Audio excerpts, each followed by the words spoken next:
Deus. A Bíblia relata que ela mandou ele colocar dentro daquele lugar, daquele ambiente. 4 coisas importantes, somente 4 coisas eram necessárias: uma cama, uma mesa, uma cadeira e uma candeeira. Quando nós lembramos de cama, nós lembramos que a cama é o lugar onde nós vamos descansar. Aleluia. Então ali aquela mulher deu para ele algo que ele estava precisando, porque ele caminhava quilômetros e quilômetros e quilômetros de uma cidade para outra, falando a palavra de Deus, levando o evangelho de Jesus Cristo.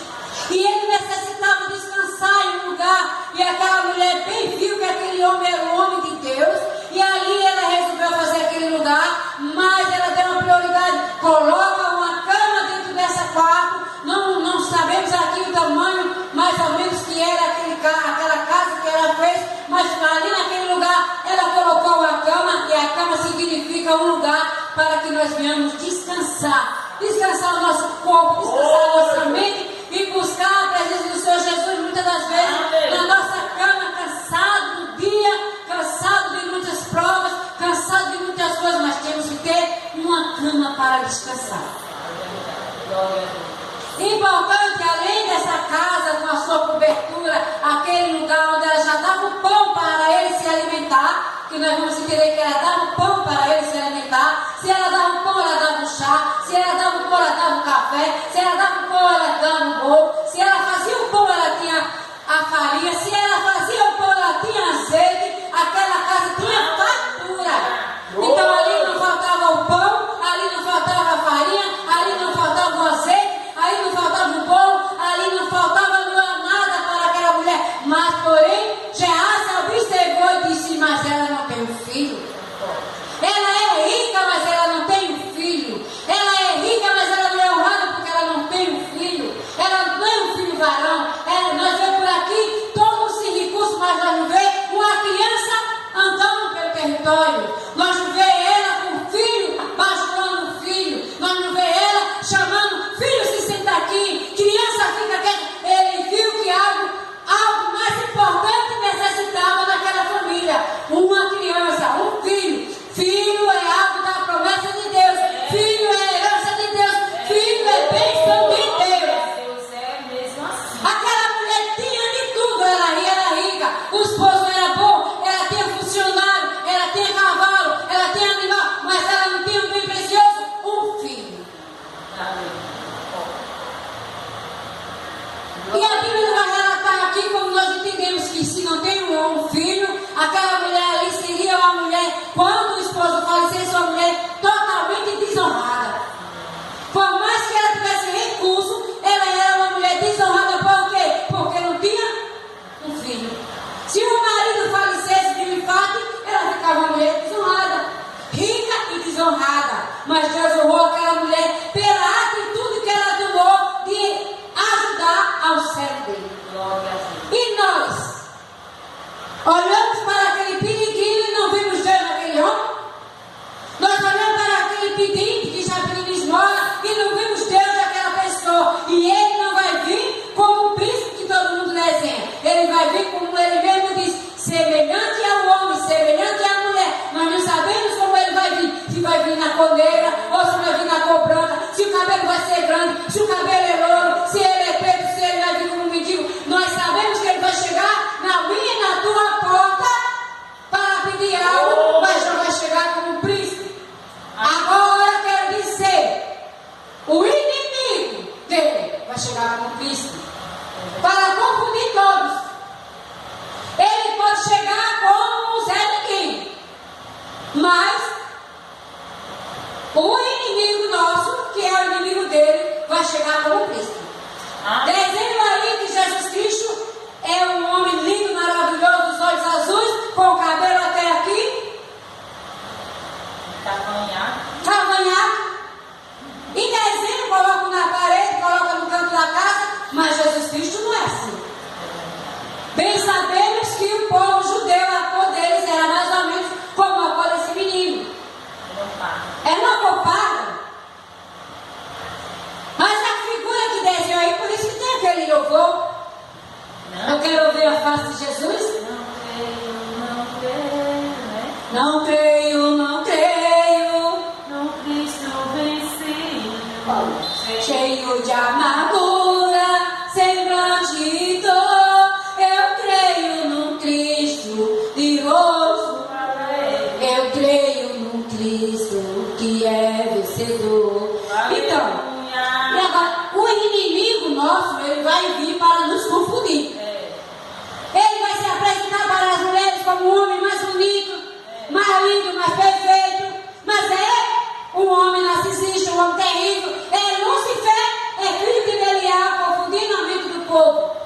E aí já está cheio. E a própria Bíblia fala para nós sermos vigilantes, orai e vigiai, para que nós não caímos na tentação do homem maligno.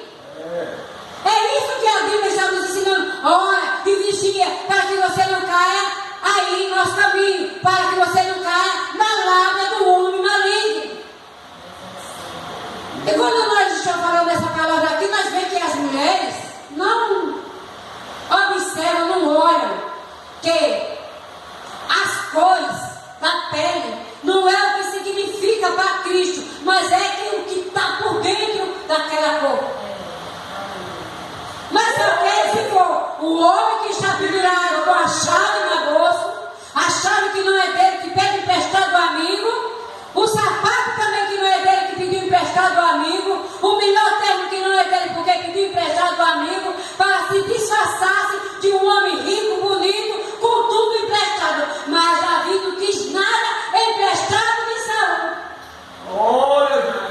Davi foi com o que ele tinha, que era a unção do Espírito Santo, para que não deixasse ninguém confundido. Muitos imaginaram que Davi não poderia derrubar o gigante, porque era um menino ruivo, meio, sargento, pequeno, de uma pequena estrutura, mas ele tinha o Espírito Santo na vida dele. Ele tinha o que muitos precisam ter. Não é beleza, não é boniteza, mas é caráter e intimidade com Deus. Aleluia. E essa mulher, ela fez esse lugar e colocou uma cama para que aquele homem descansasse dos dias dele cansativos. E lembrou-se também de colocar uma mesa.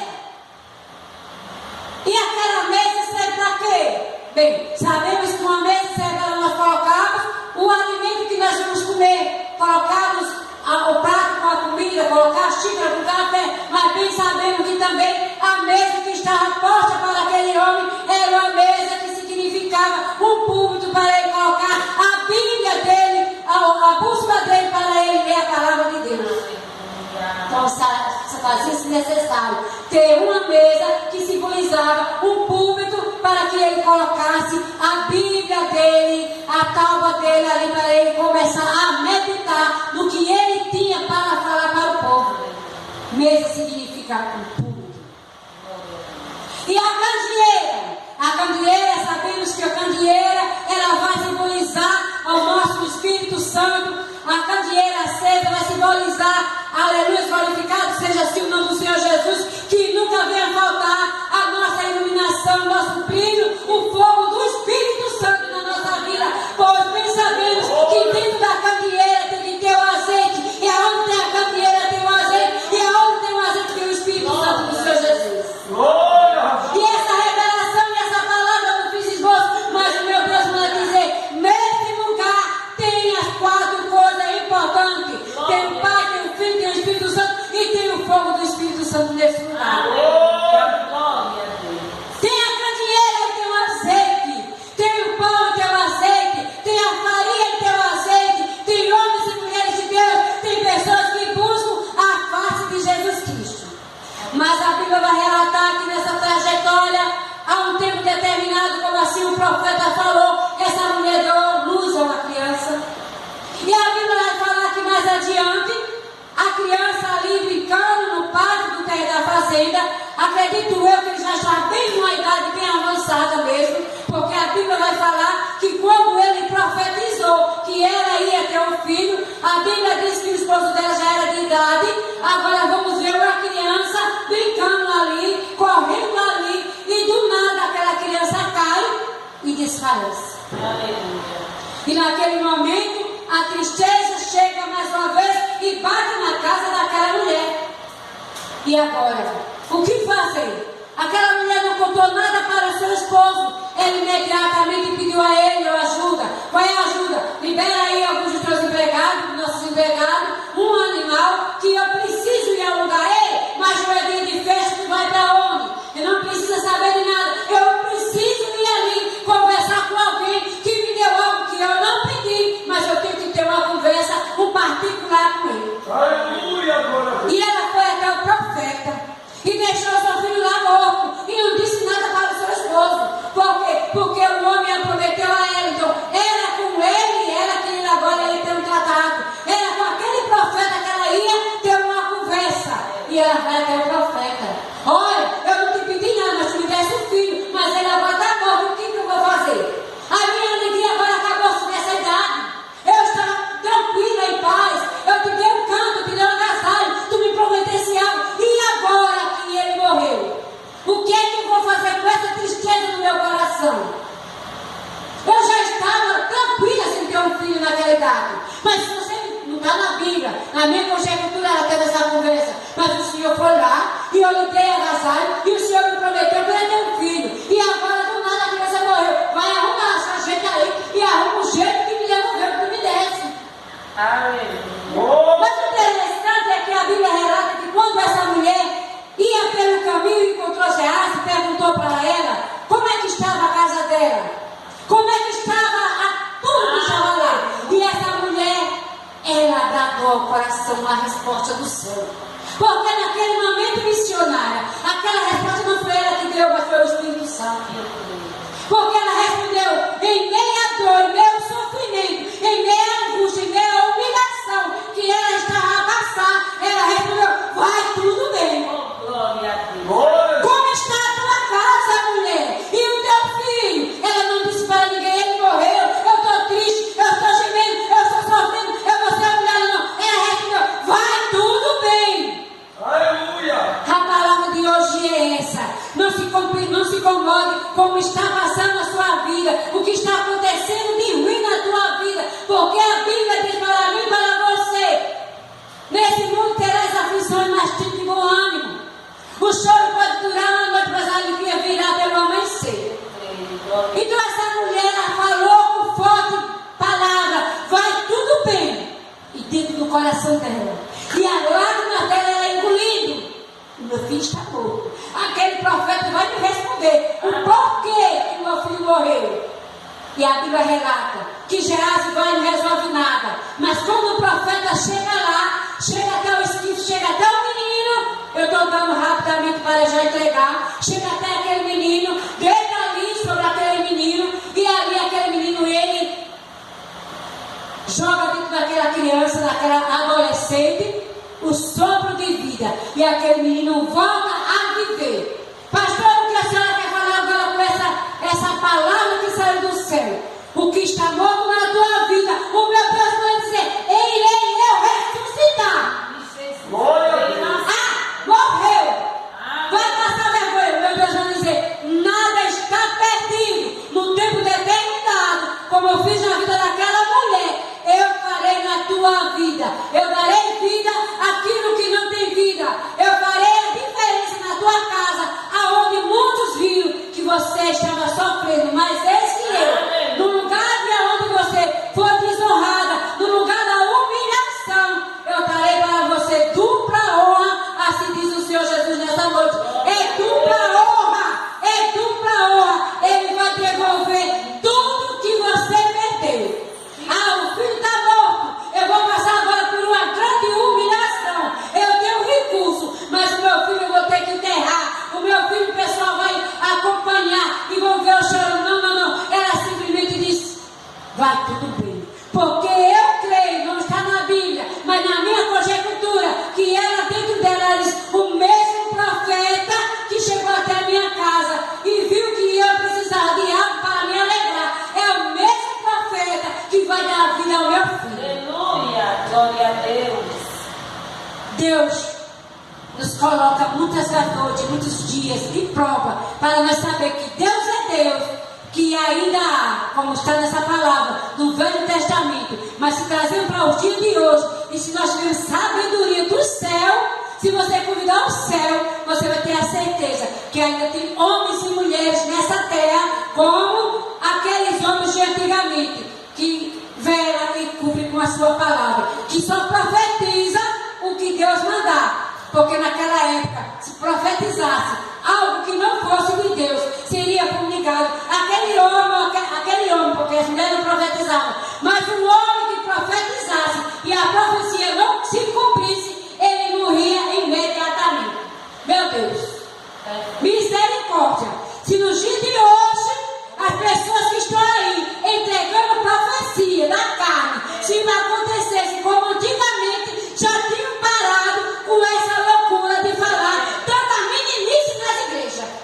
Aleluia. Se um quando profetizasse e a profecia fosse da carne, caísse durinho no pecado, e ali a capa caísse, não havia tantos profetas com profetada cheia de bicho, na carne, cheia de bicho, aonde muitos, como a Bíblia diz, muitos estão se esfriando por causa das falsas profecias, porque esperam tempo e tempo e tempo, e a profecia não se cumpre, e outro vem e profetiza, e outro profetiza, e outro profetiza de outro jeito, e outra profetizada, e vai se profetizando besteiras, e a pessoa vai ficando embriagada e termina deixando de adorar a casa do Senhor.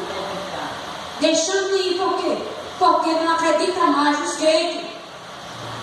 O povo está cansado de tantas falsas profecias, mas também não querem buscar o lugar aonde prega a palavra do Senhor Jesus. Eu agradeço essa rica oportunidade que o Pai, o Filho e o Espírito Santo chamam com todos nós. Amém, igreja?